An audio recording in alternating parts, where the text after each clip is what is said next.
네, 예음 가족 여러분, 한 주간도 평안하셨습니까? 지난 주간에는 비도 많이 오고 또 날씨도 또 많이 더웠습니다. 더위 가운데서도 변함없이 하나님 앞에 예배하는 예배의 자리를 지켜주셔서 감사드리고, 또 주께서 우리의 예배 가운데 하나님의 신령한 은혜와 복을 내려주시는 줄로 믿습니다. 우리 모두 자리에서 한번 같이 일어나시겠습니다. 함께 이 귀한 자리에 오신 우리 성도들을 서로 한번 인사하겠습니다. 잘 오셨습니다. 축복합니다. 한번 인사하겠습니다. 잘 오셨습니다. 축복합니다. 고맙습니다. 이 시간 우리를 부르신 주님을 우리도 부르며 나아가도록 하겠습니다. 하나님이여 내 마음을 정하였사오니 내가 노래하며 나의 마음을 다하여 찬양하리로다. 아멘. 하나님 우리 아버지와 주 예수 그리스도로부터 은혜와 평강이 있기를 원하노라. 아멘. 다 함께 영광 찬송 드리겠습니다. 주의 인자는 끝이 없고 찬양합니다.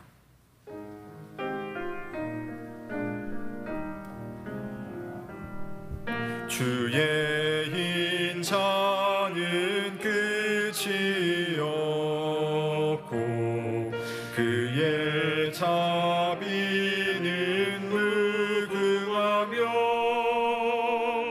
아침마다 새롭고 늘 새로우니 주의 성실이 금이라. 성실하신 주님, 주의 인자는 끝이 없고 그의 자비는 무궁하며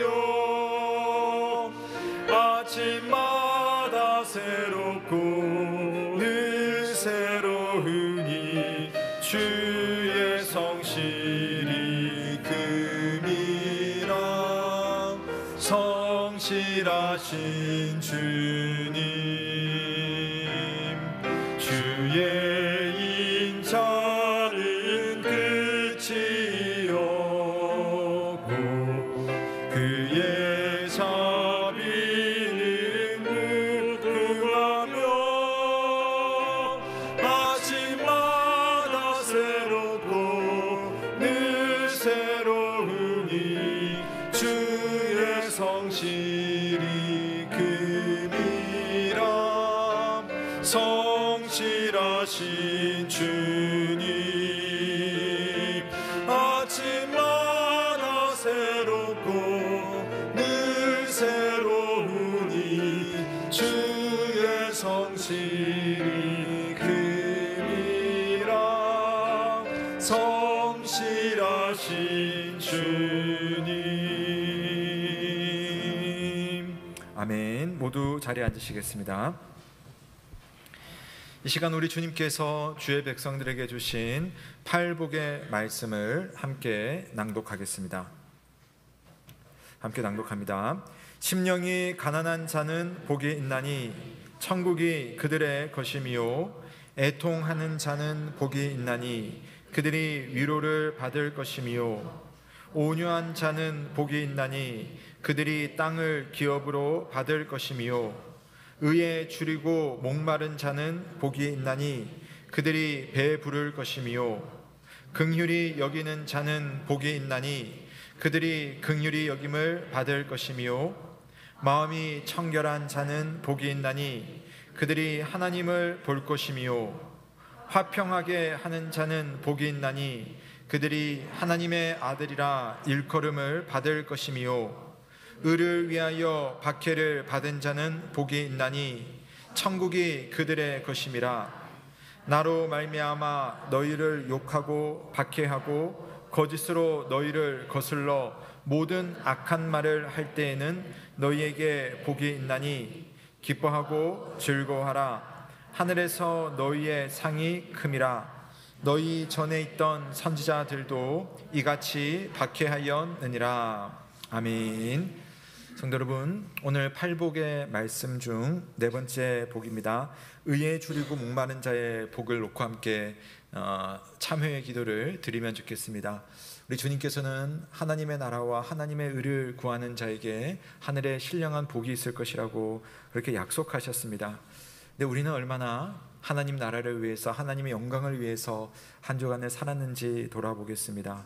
정말 내가 줄이고 목말랐던 것이 하나님을 위한 것이었는지, 아니면 하나님을 다 제외해놓고 나만을 위한, 나의 욕심만을 위한, 또 나의 욕망만을 위한 것은 아니었는지 돌아보며 하나님 앞에 부끄러웠던 그런 모습들이 있다면, 또 하나님 앞에 복받을 자리에 서지 않고 또 부끄러운 자리에 서 있었다면 이 시간 주님 앞에 참회의 기도를 드리고 용서하시고 새롭게 하시고 좋은 것을 주시기 원하시는 주님 앞에 정결한 마음으로 나아가도록 하나님 은혜를 주시고 나를 용서해 달라고, 깨끗하게 해달라고 함께 기도하며 나아가겠습니다. 기도하겠습니다. 아버지 하나님, 한 주간의 삶을 돌아보며 좋으신 하나님의 영광과 하나님의 나라를 위해서 온전히 살지 못하였고 또 온전히 나아가지 못하였던 나의 모습을 주님 앞에 고백합니다. 하나님의 나라와 하나님의 의를 사랑하고 또 그것을 위해서 애써야 하는 나의 영혼이었지만, 여전히 나는 하나님의 그 나라와 의보다는 나의 편안함, 나의 즐거움, 또 나의 좋은 것만을 가장 최우선으로 여겼던 그런 모습이 있었습니다. 하나님, 섬겨야 하는 순간에 잘 섬기지 못하였고, 부지런해야 되는 순간에 부지런하기보다는 나의 욕망과 즐거움과 편안함만을 추구하였던 나의 모습임을 주님 앞에 고백합니다. 주여, 종을 불쌍히 여겨주시옵고 이 시간 하나님 앞에 온전한 마음으로, 선한 마음으로, 주님 앞에 경건한 마음으로 나아갈 수 있도록 주께서 인도하여 주시옵소서. 아버지, 의에 줄이고 목마른 자가 되어서 하나님 주시는 은혜로 배부를 수 있도록 주여 함께 하시고 인도하여 주시옵소서. 주를 바라보는 믿음이 온전해지기를 간절히 바랍니다. 주께서 함께 하시고 들어주시고 인도하여 주시옵소서.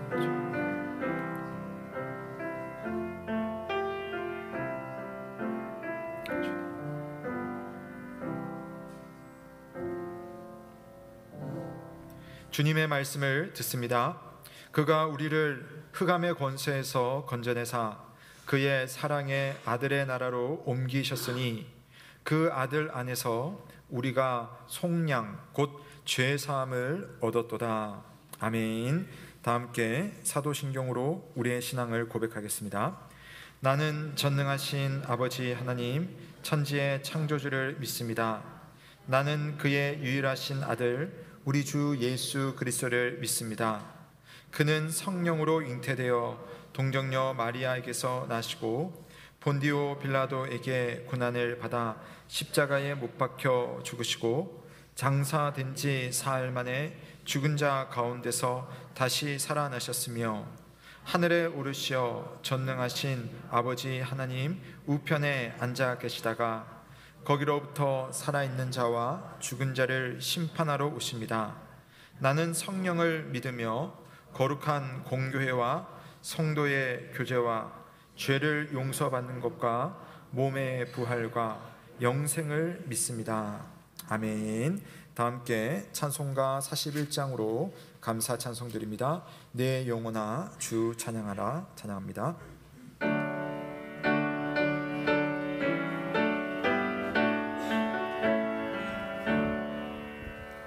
내 영혼아 주 찬양하여라. 온 뜻과 정성을 다 모아서 사랑과 은혜 풍성하시니 주 안에 참된 기쁨이 넘치도다. 내 영혼아 주 찬양하여라.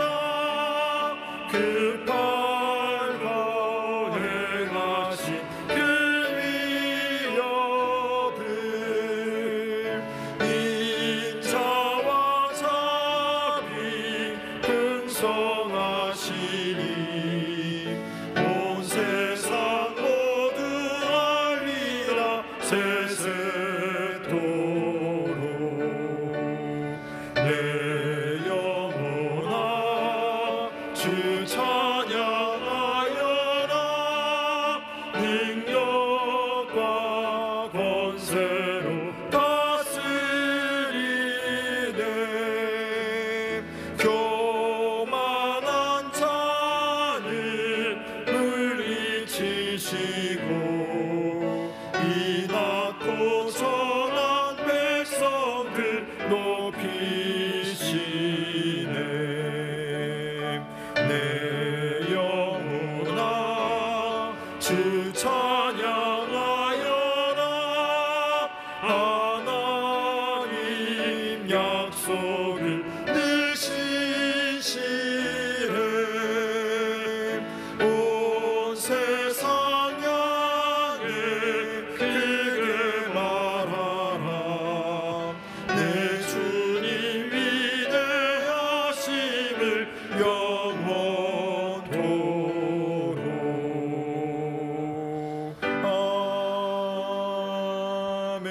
아멘. 다 함께 기도드리겠습니다. 참 좋으신 하나님 아버지, 무더운 여름을 지나며 계절의 변화에 감사하며 기대할 수 있는 것은 하나님의 신실하심이 있기 때문입니다. 보이지 않지만 하나님의 손이 더위와 추위, 심음과 거둠의 모든 순간마다 함께 하셔서 우리는 믿음으로 오늘을 살며 내일을 소망합니다. 지금 어려워도 그 속에 담긴 주님의 선한 뜻을 신뢰하며 또 지금 모든 일이 잘 되어도 겸손한 마음으로 감사할 줄 아는 우리 모두가 되게 하여 주옵소서. 하나님, 한 주간을 돌아보며 우리가 하나님께 받은 큰 사랑을 어떤 모습으로 나눴는지 생각을 해봅니다. 주님이 보여주신 그 나눔과 배려의 정신이 아직 우리에게 많이 부족하지만 오늘도 주시는 말씀 속에서 예수님을 만나고 주님을 더 잘 배울 수 있도록 이 시간 도와 주옵소서. 세상이 가리키는 방향이 아무리 좋아 보여도 오직 주께서 함께 가자 하신 그 길을 향해 걸어갈 수 있는 믿음의 결단력과 담대함을 우리 모든 영교우들에게 허락하여 주옵소서. 하나님, 우리를 이 땅에 교회로 세우시고 이 교회를 통해 믿음을 선물 받으며 믿음의 분량을 키우게 하시니 감사를 드립니다. 평안 속에도 때로는 분투하는 가운데서도 좋은 믿음을 갖추어 가길 원합니다. 특히 함께 신앙생활하는 우리 교우들과 함께 서로가 서로의 귀한 동역자가 되기를 원합니다. 각자가 가진 약점은 주님께 겸손히 맡겨드리고 또 각자 가지고 있는 장점은 아낌없이 나누어 사용하는 그런 교회가 되게 하여 주옵소서. 우리에게 다음 세대를 허락하셔서 교회를 이처럼 지속하게 하셨습니다. 교회의 자녀들이 험한 세상에 살면서 훌륭한 믿음의 용사로 자라게 하소서. 이들이 하나님 나라의 귀한 일꾼이 되어 하나님의 영광을 드러내고 복음이 필요한 이들에게 복음의 생명을 나누며 하나님의 사랑과 섬김을 나누는 삶을 살게 하여 주옵소서. 지난 금요일부터 시작된 우리 유치부와 초등부의 여름 성경학교를 통해 하나님과의 인격적인 만남이 이루어지게 하소서. 말씀을 품은 어린이라는 주제로 모이고 있사오니 말씀의 능력을 경험하는 우리 자녀들이 다 되게 하소서. 수고하는 교역자, 교사, 모든 봉사자들에게 하늘의 평강과 기쁨이 있기를 간절히 바랍니다. 주님, 우리를 예배의 자리로 부르신 하나님께 이 시간 정성을 다해 예배 드리길 원합니다. 모이는 것이 기적이며 찬양하고 기도하는 것이 하늘의 특권이며 주님의 말씀을 받고 하늘의 신령한 복을 받을 수 있는 것이 큰 은혜임을 늘 생각합니다. 주님, 이 시간 우리가 주께 올려드리는 정성된 예배를 받아주시고 또한 찬양대를 통하여서 하나님의 성품이 모든 교우들에게 드러나며 하나님의 영광의 빛이 또한 나타날 수 있도록 인도하여 주옵소서. 주께서 모든 것을 받으시고 우리의 길을 인도하시길 간절히 바라오며 살아계신 우리 구주 예수 그리스도의 이름으로 기도드립니다. 아멘.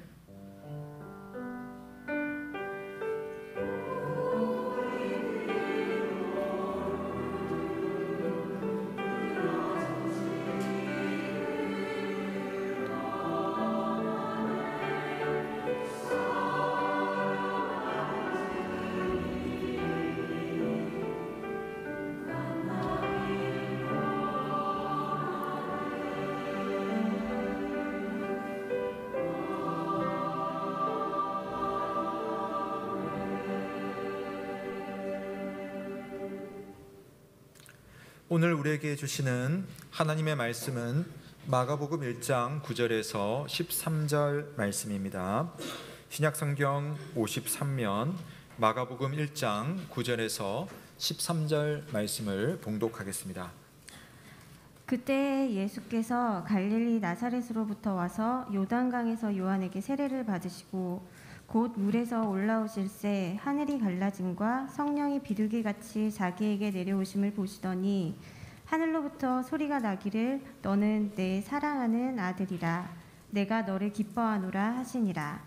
성령이 곧 예수를 광야로 몰아내신지라 광야에서 40일을 계시면서 사탄에게 시험을 받으시며 들짐승과 함께 계시니 천사들이 수종들더라. 이는 하나님의 말씀입니다. 하나님께 감사드립니다. 네, 고맙습니다. 이 시간 할렐루야 찬양대가 주 날 인도하시네 라는 찬양으로 성삼위 하나님의 영광을 찬양드리겠습니다.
아멘.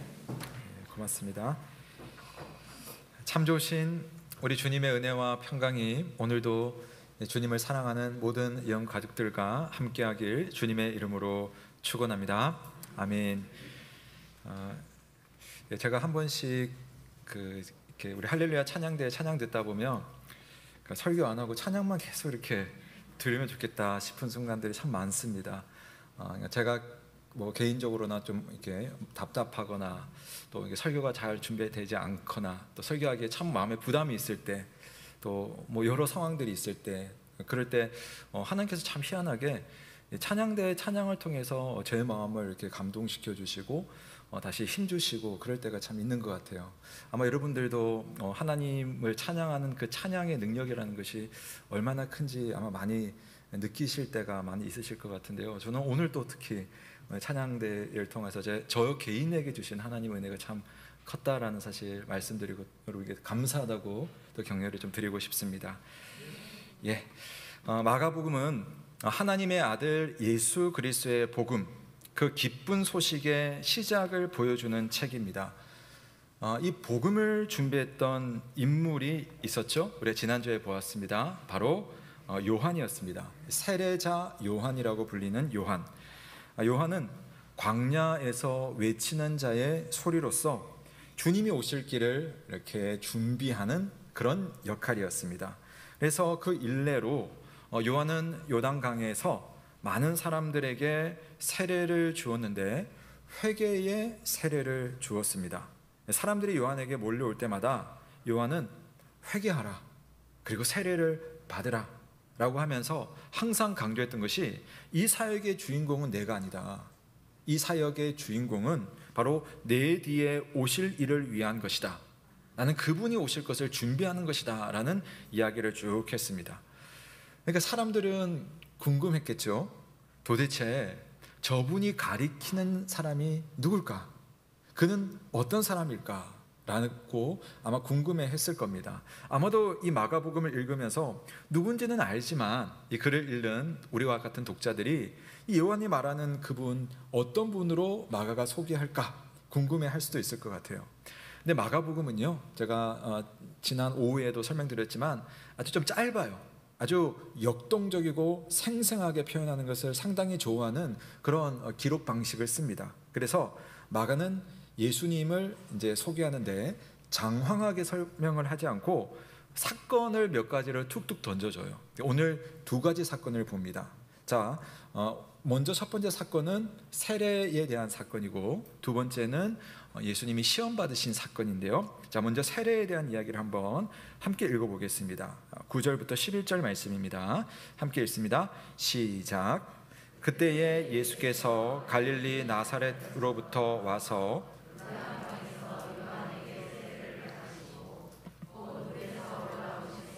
하늘이 갈라짐과 성령이 비둘기같이 자기에게 내려오심을 보시더니 하늘로부터 소리가 나기를 너는 내 사랑하는 아들이라 내가 너를 기뻐하노라 하시니라. 아멘.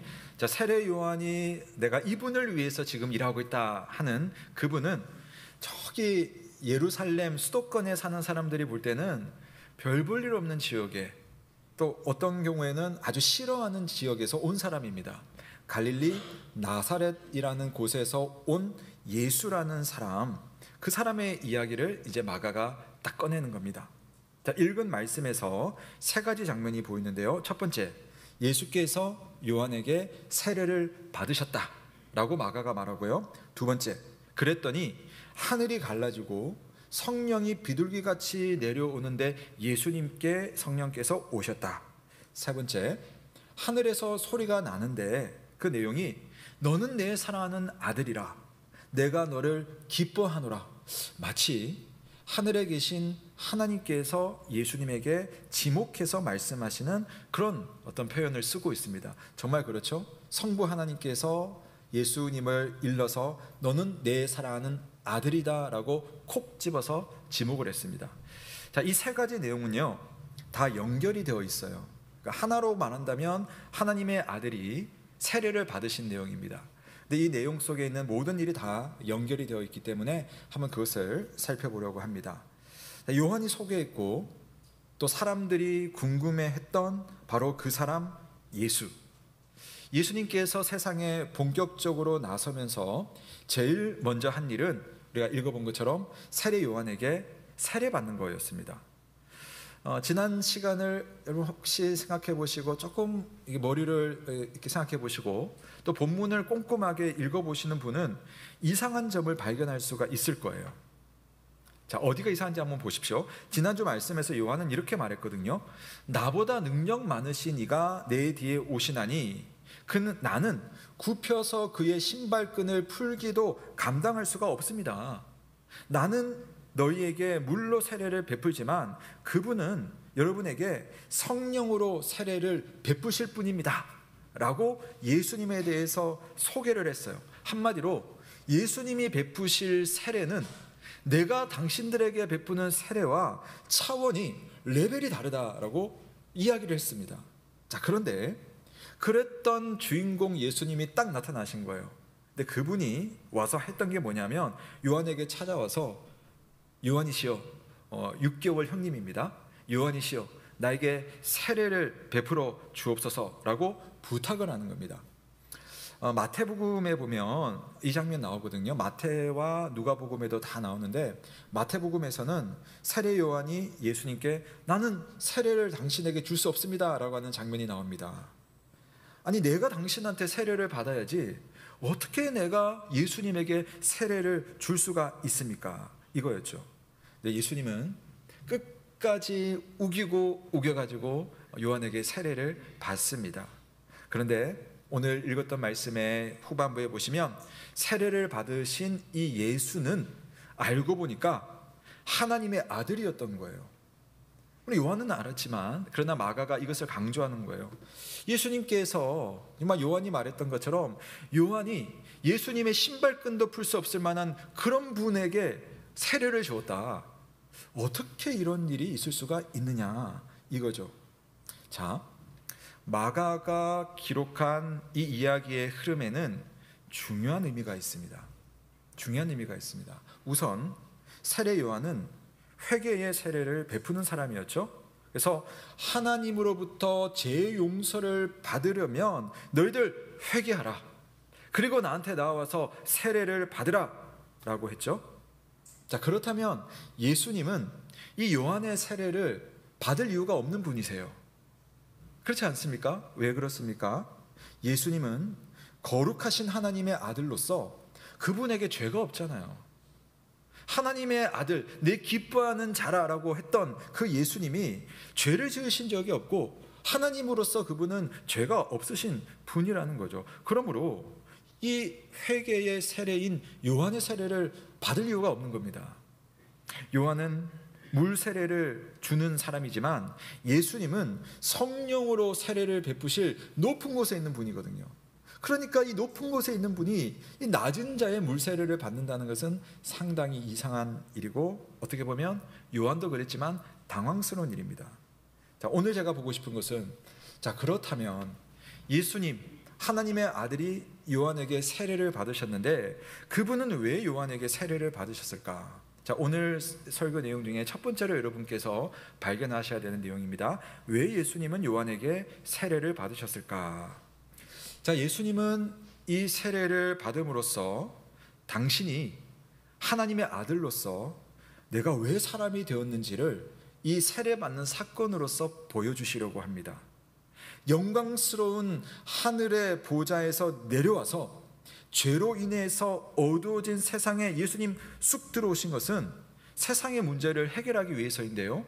그 문제가 뭐냐면 죄 없으신 분이 이 회개의 세례를 직접 받으심으로 인간이 가지고 있는 문제, 죄로 인하여서 일어나는 수많은 개인적인 문제나 사회적인 문제나 그 영혼의 문제를 스스로 낮아지신 이 사건을 통해서 내가 회개의 세례를 받는 것처럼 내가 이 모든 이들의 문제를, 이 죄 문제를 해결하겠다. 내가 그것을 위해서 이 땅에 왔고 내가 그것을 위해서 낮아졌다 라고 주님께서 이 세례를 통해서 당신의 위치를 보여주는 겁니다. 야구 좋아하시는 분들은 잘 아시는 팀입니다. 미국에 가면 클리블랜드 인디언스라고 하는 메이저리그의 유명한 야구팀이 있어요.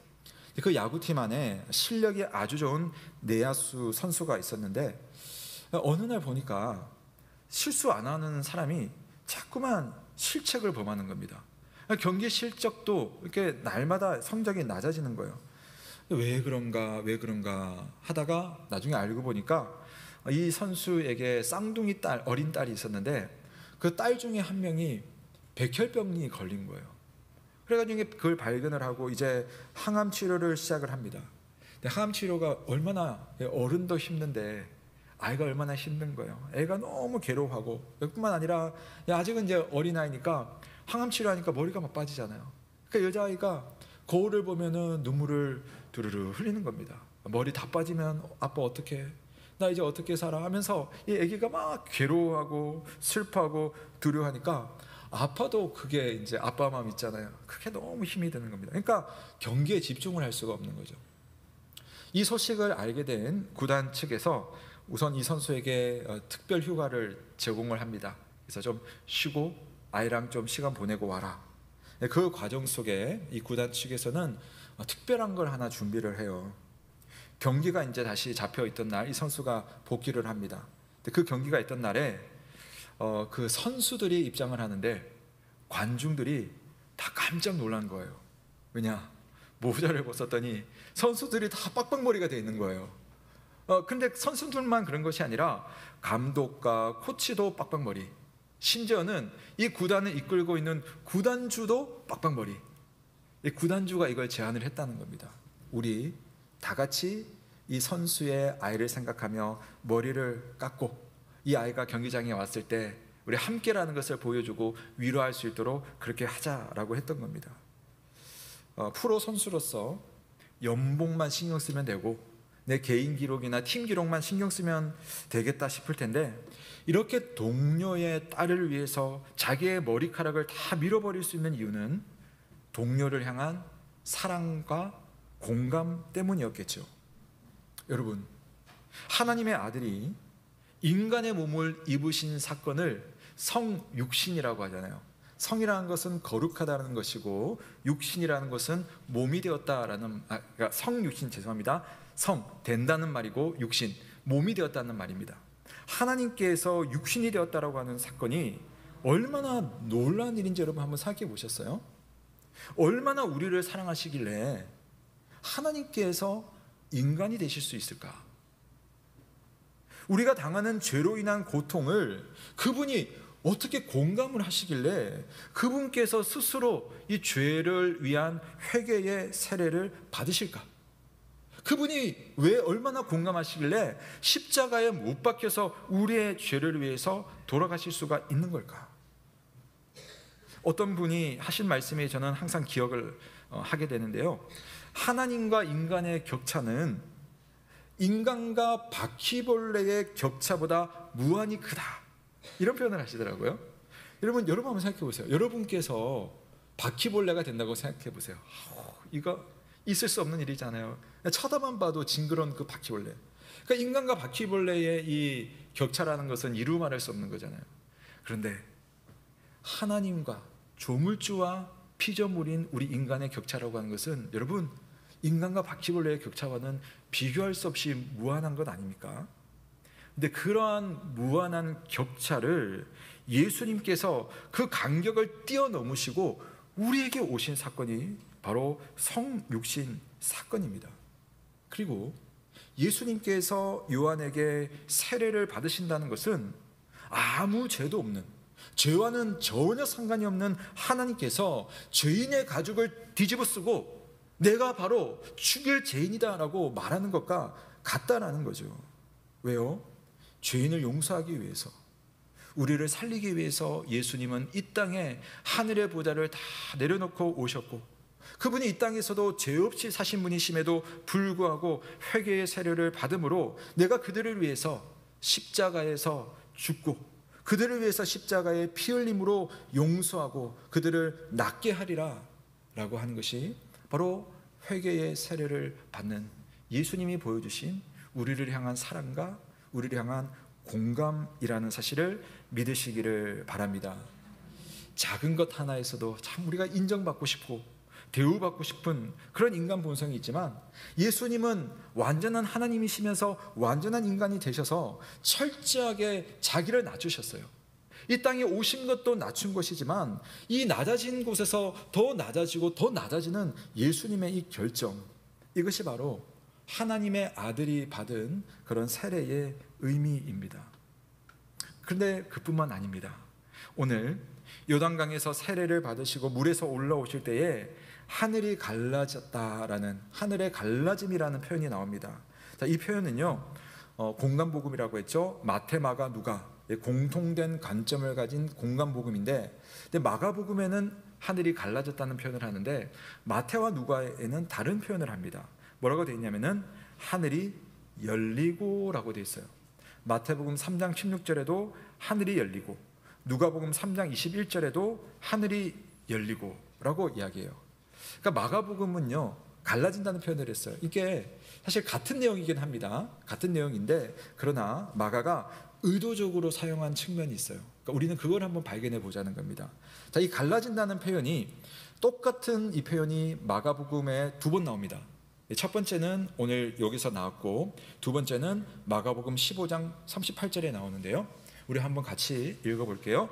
시작. 이에 성소 휘장이, 아멘.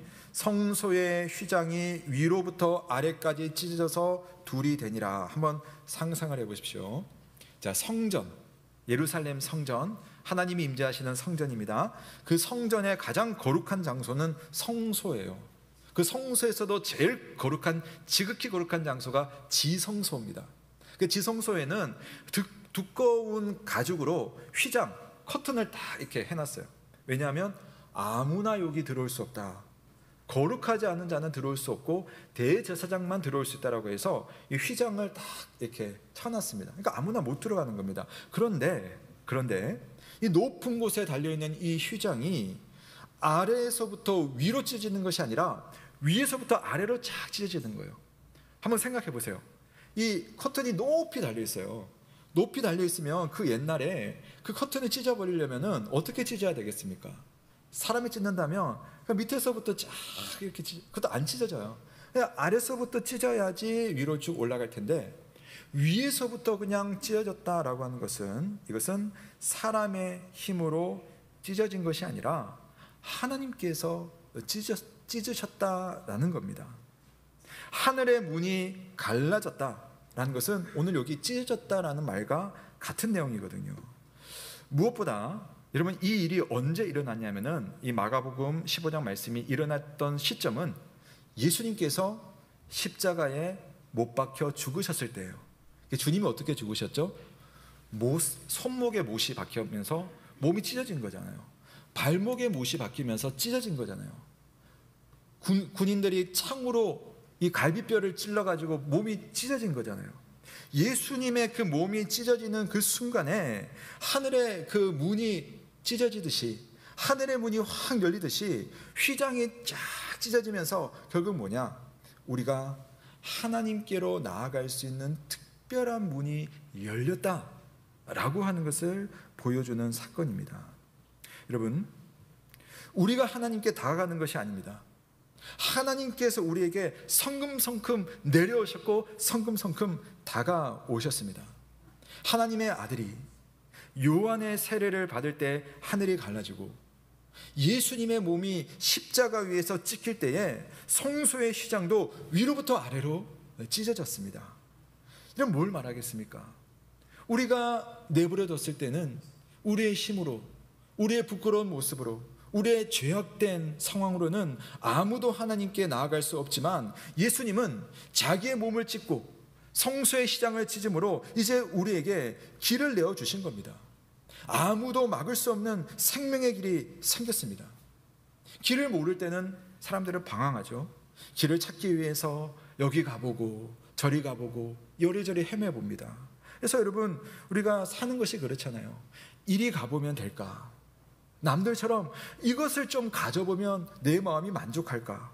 아니면 이것을 좀 다 이루면 내가 안전할 수 있을까? 그래서 우리가 삶의 해답을 찾기 위해서 얼마나 애를 씁니까? 그러나 죽기 직전까지 불안하고 불안한 것이 우리 사람들의 마음이지 않습니까? 그런데 예수님께서 하신 일은 그런 우리의 마음에게 참된 안식, 참된 평안을 주시고자 하는 겁니다. 우리의 삶의 문제는 무엇입니까? 바로 죄와 사망의 권세입니다.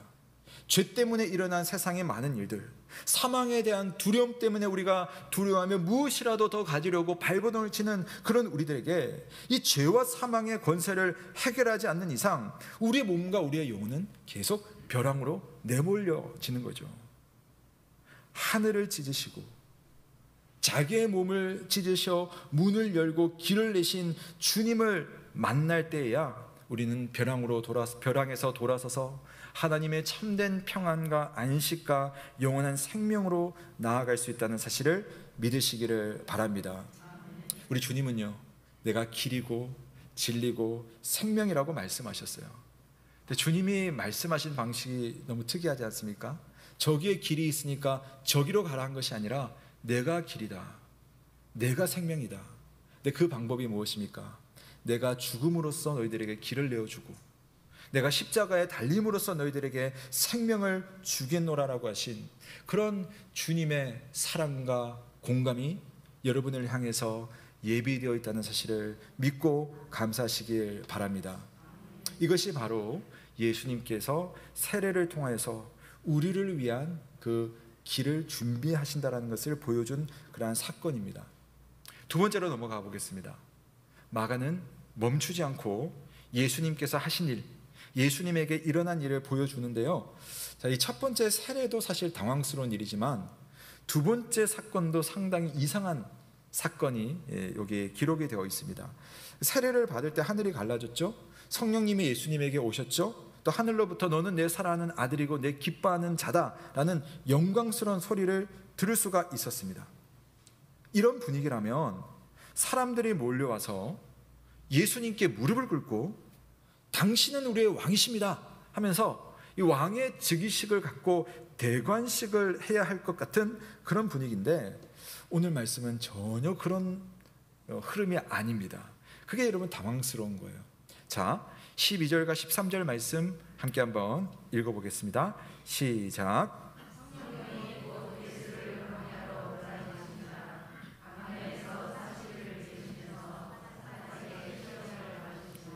들짐승과 함께 계시니 천사들이 수종 들더라. 아멘. 여러분, 예수님은 왕궁으로 직행하지를 않으셨습니다. 한 번도 왕궁 가지 않죠. 오히려 광야로 들어가십니다. 그것도 성령께서 하나님께서 예수님을 광야로 몰아내셨다라는 표현을 하고 있습니다. 광야에서 40일이라는 시간을 지내면서 사탄에게 시험을 받기까지 합니다. 여러분, 이걸 한번 생각해 보려고 합니다. 우리 그리스도인들은 하나님의 인도를 받는 삶을 우리가 늘 기도하고 추구하지 않습니까? 또 우리는 하나님 성령 충만하기를 원합니다. 성령 충만해서 정말 승리하는 삶을 살기 원합니다 라고 우리는 원하지 않습니까? 그런데 여러분들, 우리가 하나님의 인도를 받는다는 것이 과연 무엇입니까? 성령 안에서 승리를 얻는다는 것은 무엇을 말하는 것일까요? 이렇게 한번 생각해 볼게요.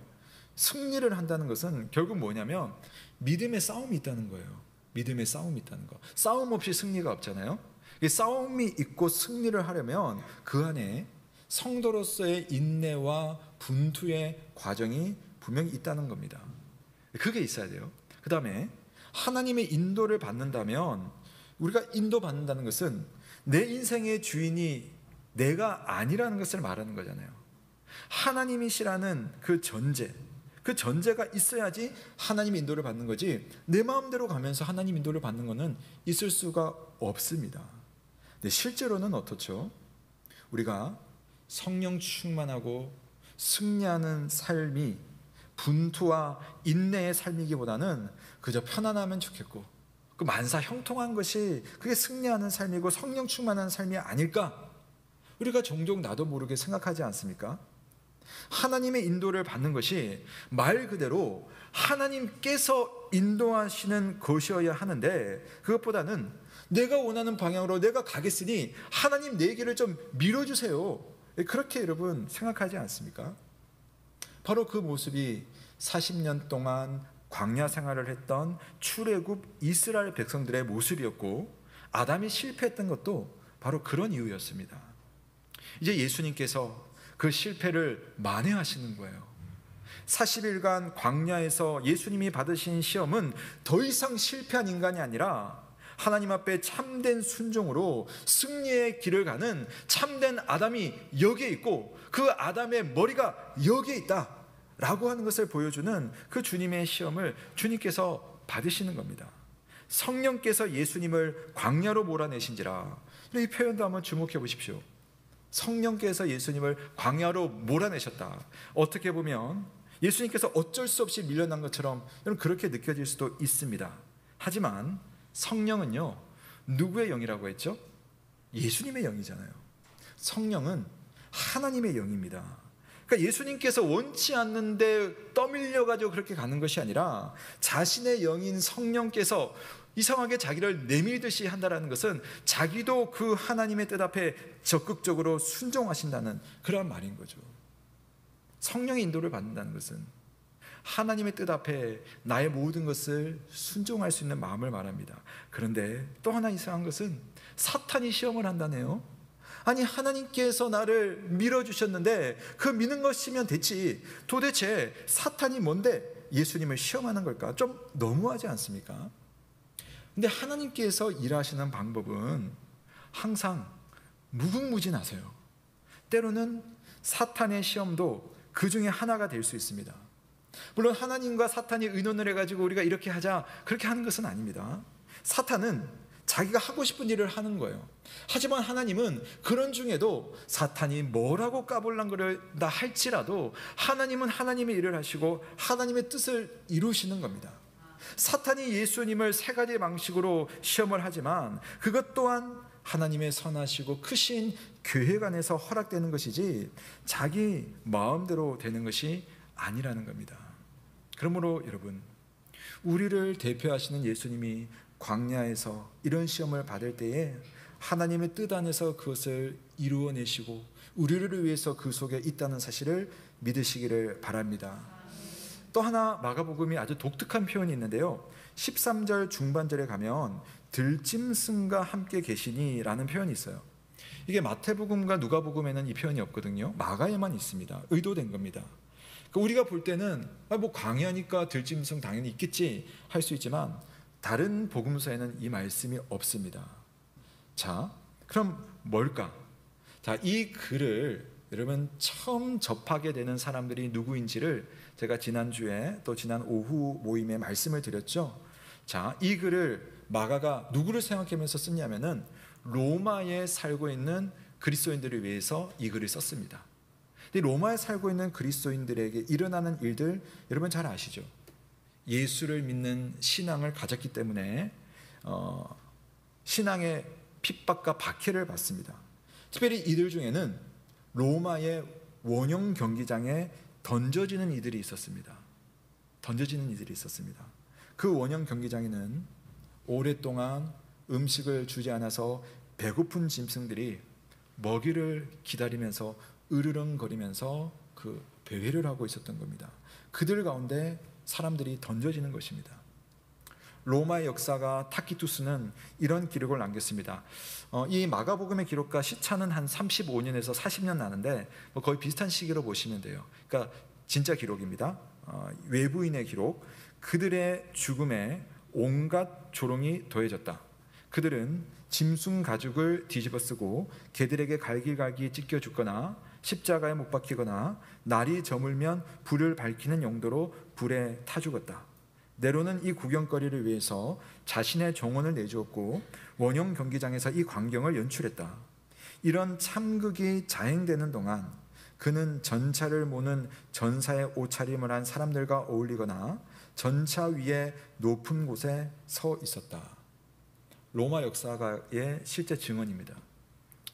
여러분, 이런 상황 속에 놓여 있는 그리스도인들에게 마가가 이 복음서를 쓴 겁니다. 예수 잘 믿자라는 말을 하려면, 저 같으면 예수 잘 믿으면 이 땅엔 고난이 없을 거다, 이 땅에 고통이 없을 거다, 이 땅에 신자에게 시험이 없을 것이라고 선전하면 좋을 텐데, 마가는 그 방법을 택하지 않습니다. 하나님의 말씀은 그렇게 말하지 않습니다. 고난도 있고 시험도 있다. 심지어 하나님의 아들도 이처럼 시험을 받았다. 사랑하는 여러분, 마가는 지금 성도들에게 겁을 주거나 실망시키려고 이 글을 쓴 것이 아니었어요. 사실은 정반대였습니다. 우리의 머리 대신 예수님께서도 시험을 받으셨습니다. 그러나 그 시험이 하나님께서 인도하신 시험이라면 말이 달라지는 거죠. 사탄이 시험하더라도 예수님의 승리를 막을 수가 없고, 들짐승이 아무리 그 주위를 배회한다 하더라도 예수님의 그 마음의 평안을 망가뜨릴 수가 없다는 겁니다. 사실 예수님은 그 모든 것의 창조주이시며 그것을 다스리십니다. 우리를 대신해서 회개의 세례를 받으신 예수님께서 우리를 대신해서 오늘 사탄의 시험 속에서 그 사탄의 그 모든 시험 조롱거리를 이기시며 심지어 천사들이 예수님을 수정주는 장면을 보여주고 있습니다. 우리 구주이신 예수님의 인생도 평생 시험의 인생이었잖아요.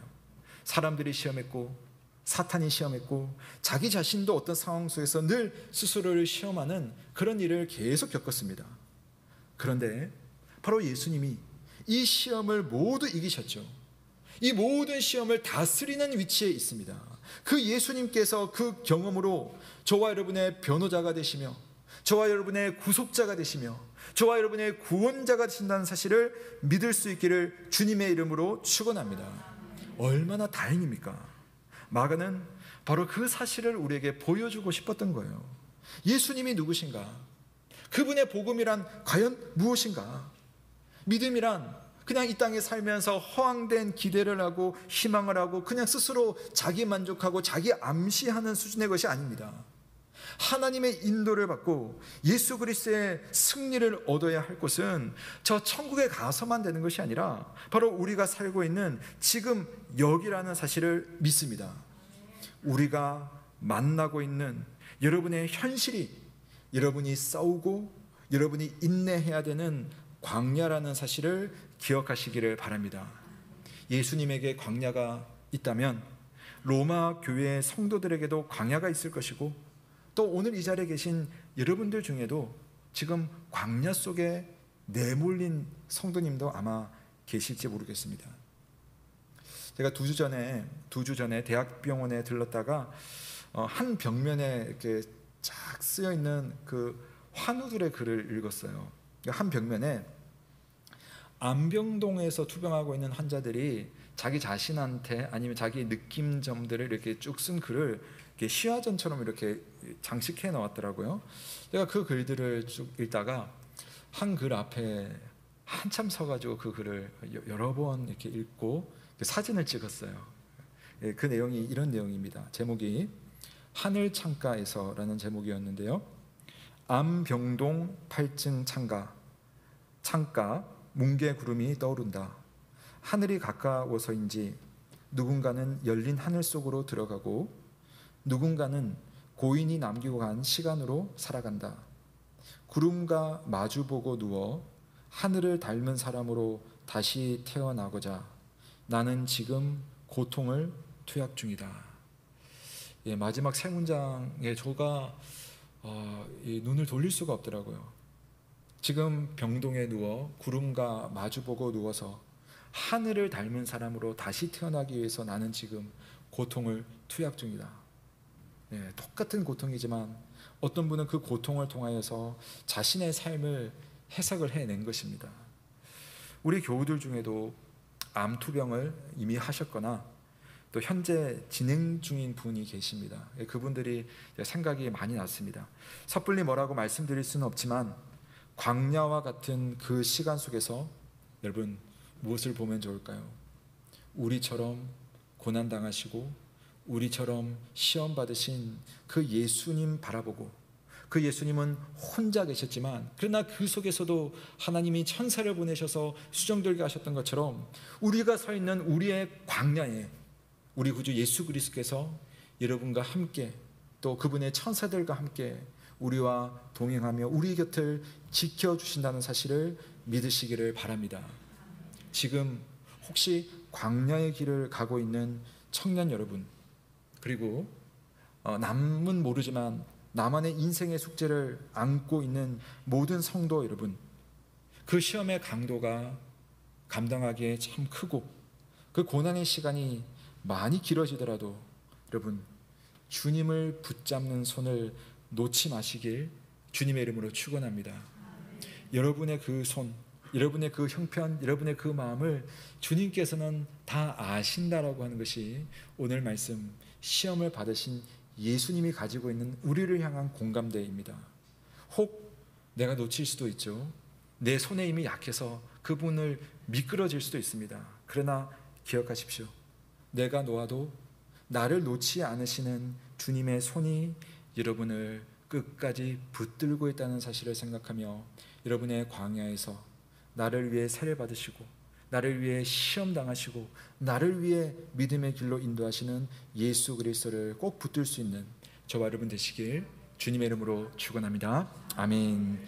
함께 말씀을 생각하시며 찬송가 430장 주와 같이 길 가는 것 찬양하시며 봉헌합니다. 오늘은 다음 세대 헌금 하나님 앞에 같이 드리겠습니다.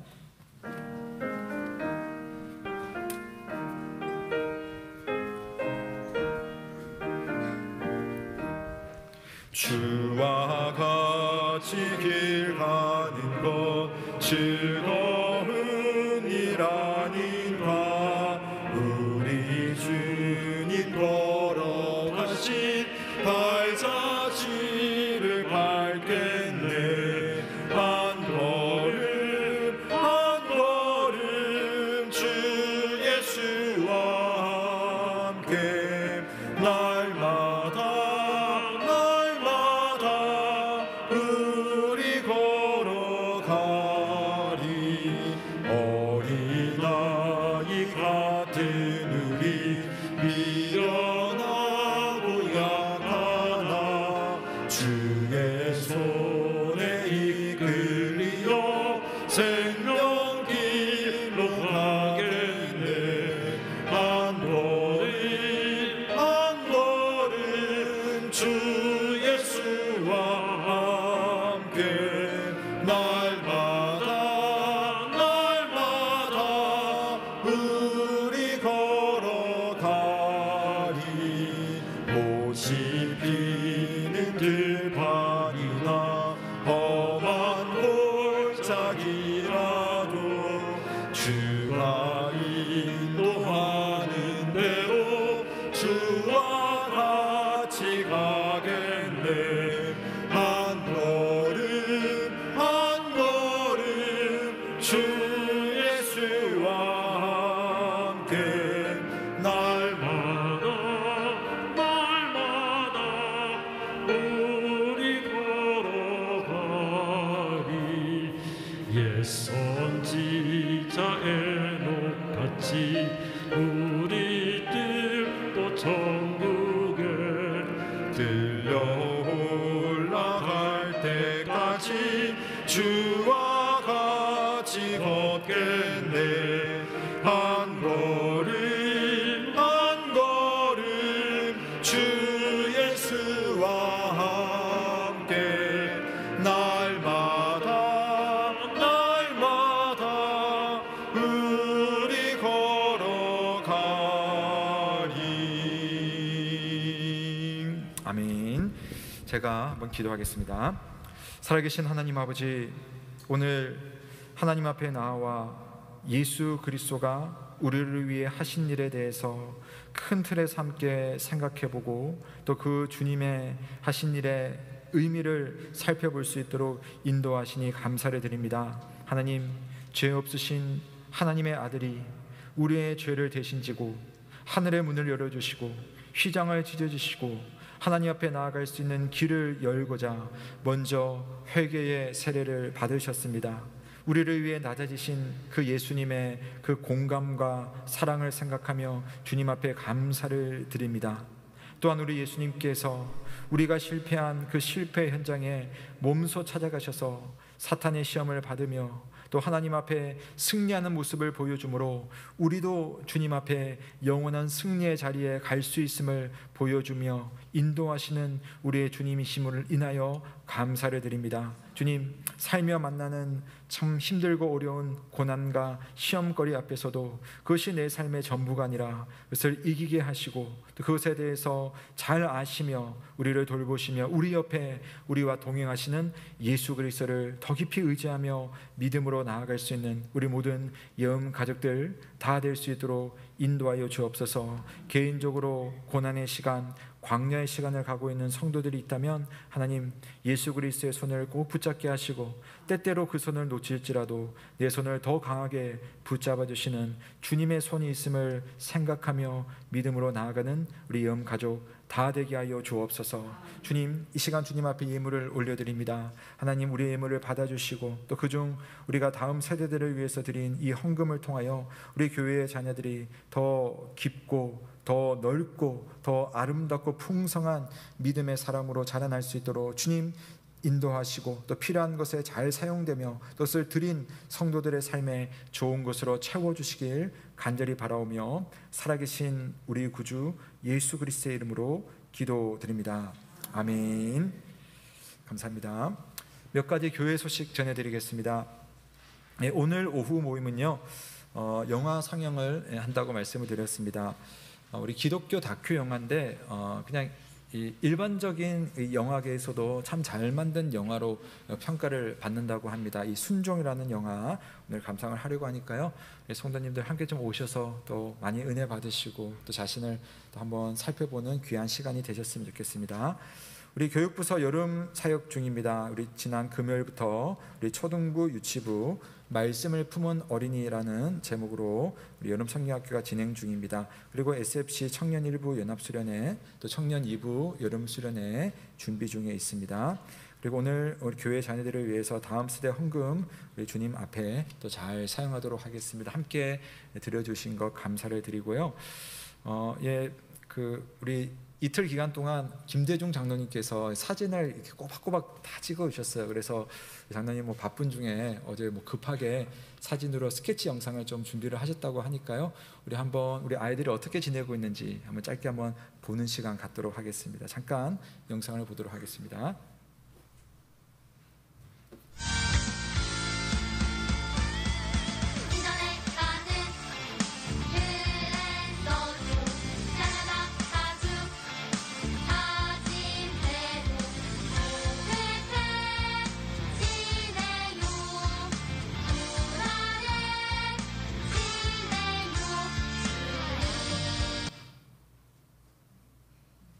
다른 걸 들은 것 같아요.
네, 여기까지 보겠습니다.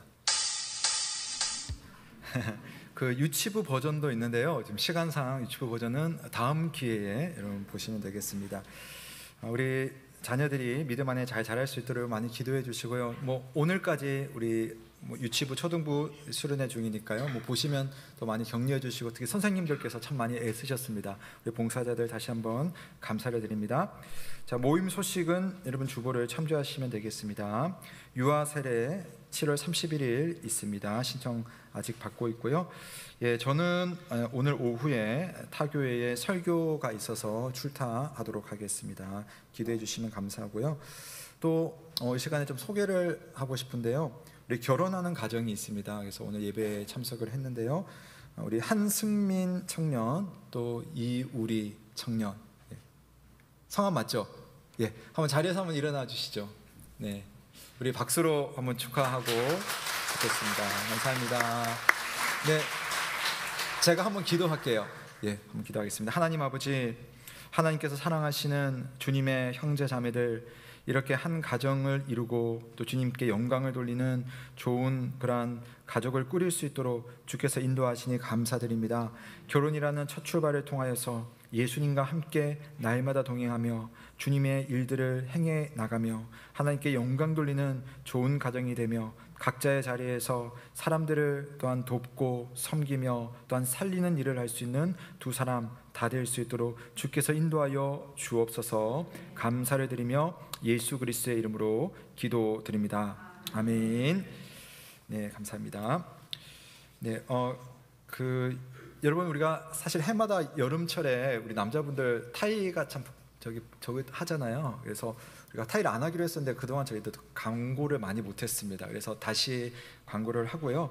그래서 이번 여름 더운 기간 동안에는 우리 남자 성도님들 굳이 뭐 이렇게 안 하셔도 되고, 또 기도하실 때도 좀 편안한 복장으로 하셔도 되겠습니다. 괜찮겠죠? 예. 저는 그래도 좀 격식을 가지고 저는 이렇게 할 테니까요. 뭐 저보고 뭐라고 하지 마시고, 예, 저는 그렇게 하겠습니다. 예, 나머지 내용은 주보를 참조하시면 되겠습니다. 모두 자리에서 일어나시겠습니다. 예, 우리 옆에 계신 분 한번 축복하며 인사하겠습니다. 한 주간 승리하세요. 한번 인사하겠습니다. 한 주간 승리하세요. 네, 고맙습니다. 우리 다 함께 마침 찬송 하시고 강복 선언으로 예배를 마치겠습니다.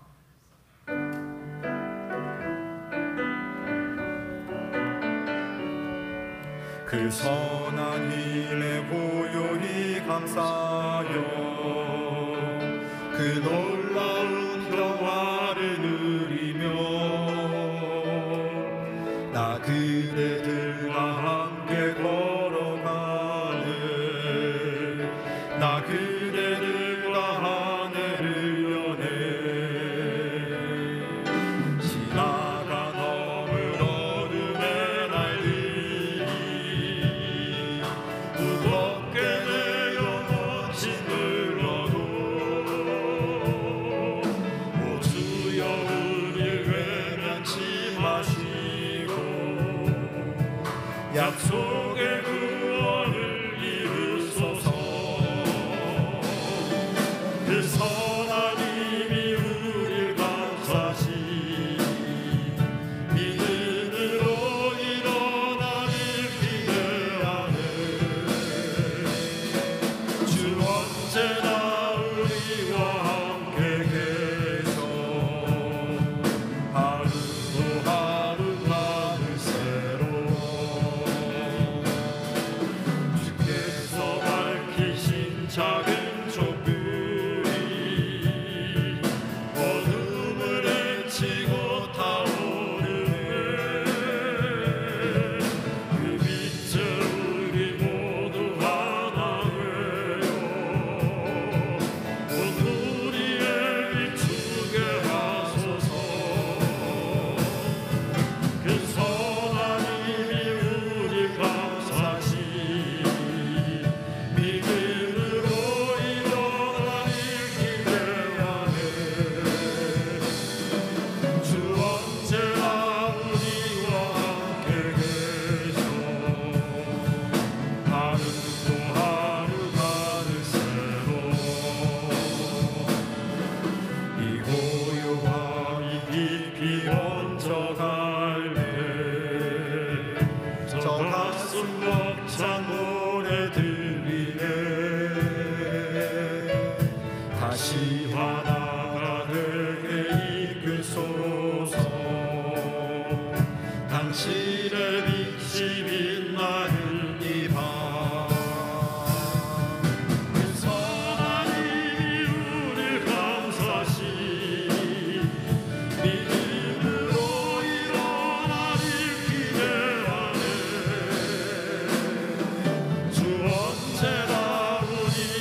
사랑하는 성도 여러분, 평강 중에 세상으로 나아가십시오. 마음을 다하고 목숨을 다하고 뜻을 다하여 우리 하나님을 사랑하고 우리 이웃을 내 몸과 같이 사랑하시길 바랍니다. 우리 주 예수 그리스도의 크신 은혜와 하나님의 사랑과 성령의 교통하심이 너희 무리와 함께 있을지어다. 아멘.